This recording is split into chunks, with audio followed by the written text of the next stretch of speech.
L'heure de l'éveil kémite a sonné. Africains. Sentez-vous salués. Je vais parler d'un sujet tabou, donc sans te manquer de respect, si t'es pas content, tu peux aller te faire voir. L'Afrique sera libérée et reconstruite par des leaders qui ont une vision idéologique, et non par des intellectuels et leur intellectualisme en mort cérébrale. Le reste n'est que du verbiage pour distraire la masse.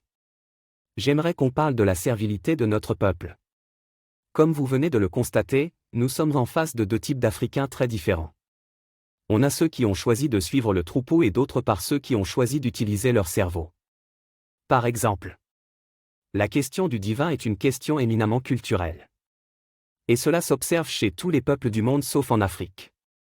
Chez nous en Afrique, pour connaître la religion de quelqu'un, tu dois juste connaître celle de son colonisateur. Mais certains Africains n'ont pas encore compris que s'ils sont musulmans ou chrétiens aujourd'hui, c'est parce que leurs ancêtres ont été massacrés et soumis de force. Voilà pourquoi on te demande de t'instruire sur la véritable histoire de ton peuple. Cette histoire dont Maître Gims parlait récemment sur les médias. En deux termes très simples, chaque peuple s'adresse au Créateur par ses propres canons. Celui qui utilise les canons d'un autre est sous domination ou sous colonisation mentalo-spirituelle. Et d'ailleurs, seuls le christianisme et l'islam dans l'histoire sont sortis de leur foyer originel pour s'imposer aux autres par des crimes et génocides innommables. Je t'explique, genre ils s'en vont agresser et tuer des gens pour les forcer à se soumettre à leur soi-disant religion de paix. Plus contradictoire et ambigu que ça, tu meurs. Grâce à l'islam et à la miséricorde d'Allah, l'Afrique a subi 14 siècles d'esclavage arabe musulman.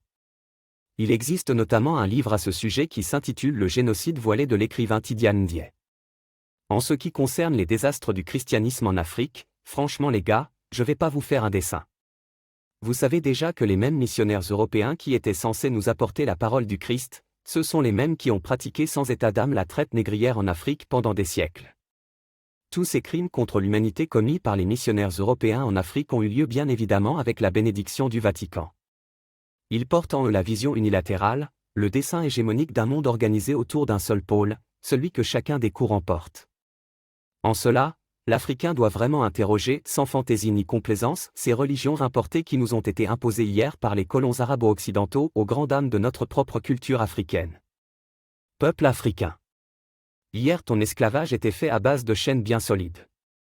Aujourd'hui ton esclavage est mental.